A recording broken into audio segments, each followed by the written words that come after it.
तो कैसे हैं दोस्तों। उम्मीद करता हूँ आप सब अच्छे होंगे।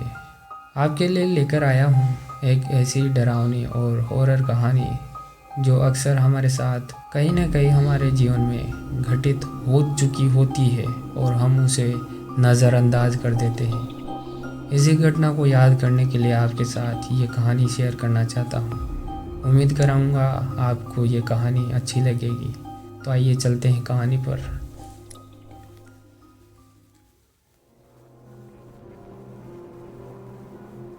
बुलंदशहर के रहने वाले राम सिंह, जो कि मज़दूर थे, फल बेचने का काम किया करते थे। जहाँ राम सिंह रहा करते थे वहीं पड़ोस में एक महिला अक्सर बहुत बीमार रहा करती थी, जो कि रिश्ते में राम सिंह के बड़े भाई की बेटे की पत्नी थी, जिसका नाम कमलेश था। कमलेश का बहुत इलाज कराने पर भी उसकी बीमारी ठीक नहीं हुई और एक दिन उस बीमारी ने कमलेश की जान ले ली। वह सबकी बहुत लाडली हुआ करती थी। अक्सर सबके प्यारे इंसान इस दुनिया को जल्दी छोड़कर चले जाते हैं। जब कमलेश के अंतिम संस्कार की तैयारी चल रही थी, तब राम सिंह ने कमलेश की नाक से नथनी, जिसको लोग लौंग भी कहते थे, उतार ली थी और चुपके से अपने पास रख ली थी। राम सिंह गांव-गांव घूमकर फल बेचा करते थे और उनका यही काम था, जिसके कारण उन्हें घर लौटने में अक्सर देरी हो जाया करती थी। ऐसे ही एक दिन की बात है, वह फल बेचकर घर लौट रहे थे तो तकरीबन रात के 11 बज चुके होंगे। वह एक वीरान रास्ते से अपनी साइकिल से घर की ओर जा रहे थे कि अचानक उन्हें अपनी साइकिल पर वजन महसूस हुआ। वो चौंक गए कि हमारी साइकिल पर तो यही सामान था और मैं इतनी दूर से यही सामान लेकर आया हूँ, अचानक वज़न कैसे बढ़ गया।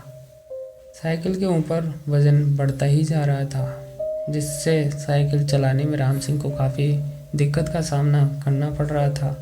तभी अचानक उन्होंने पीछे की तरफ मुड़ के देखा तो राम सिंह की हवा टाइट हो गई, उनकी रोम रोम खड़ी हो गई।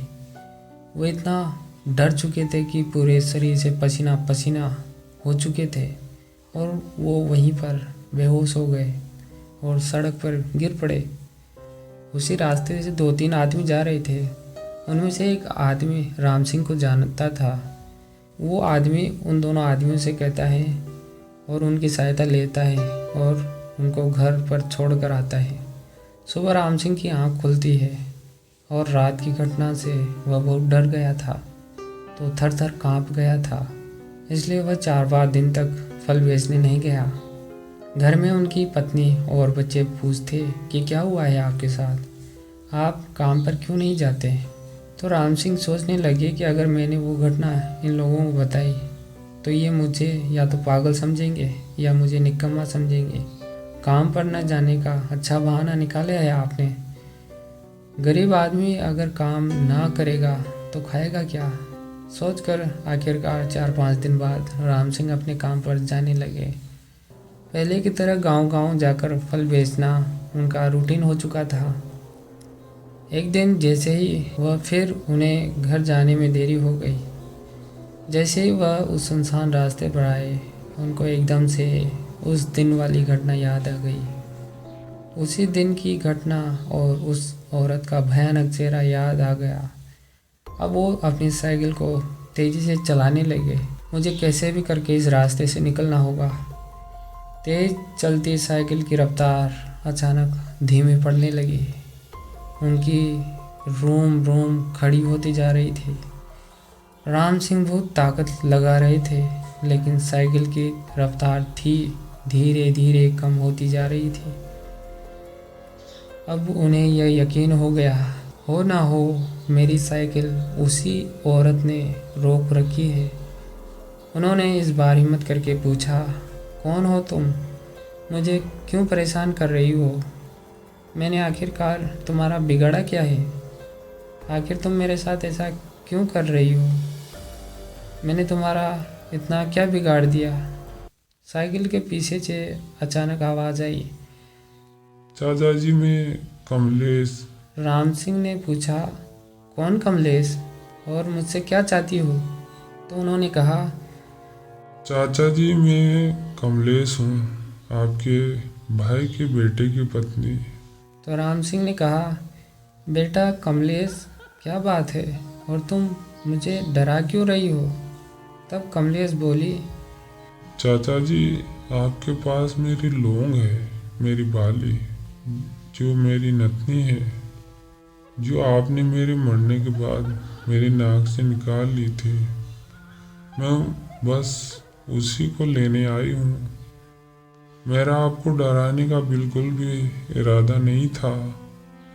राम सिंह ने कहा, ठीक है बेटा, मैं तुम्हारी लौंग वापस कर दूंगा, आपके बड़े भैया को मैं वापस कर दूंगा। तो कमलेश ने कहा, नहीं चाचा जी, मेरी लौंग को आप वहीं रखना जहाँ पर मेरा अंतिम संस्कार हुआ था। दूसरे दिन उन्होंने वैसा ही किया जैसा कमलेश ने कहा। उस लौंग को अंतिम संस्कार वाली जगह पर रखा है। उस दिन के बाद फिर कभी कमलेश राम सिंह को दिखाई तो नहीं दी, लेकिन अक्सर उन्हें ये महसूस हो जाता है। दोस्तों, ऐसी घटनाएं अक्सर हमारे साथ हो जाती हैं। हम लालच में आकर जिस चीज़ को हम चुरा लेते हैं, उसके साथ जो इंसान की रूह है वो मेंटली अटैच होती है। अगर हम उसको चुरा लेंगे तो रूह भी उस वस्तु के पीछे पीछे आ जाएगी। इसलिए मेरा यही कहना है और यही मानना है कि किसी भी मरे हुए इंसान की चीज़ को अपनाना नहीं चाहिए। उसे उसी जगह पर रख देना चाहिए या उसे गाड़ देना चाहिए, ताकि उस रूह का सामना आपको ना करना पड़े। तो आई होप दोस्तों आपको ये कहानी अच्छी लगी होगी, और अच्छी लगी तो हमारे चैनल को सब्सक्राइब ज़रूर करें। तो मिलते हैं नेक्स्ट वीडियो में, तब तक के लिए बस डरते रहिए।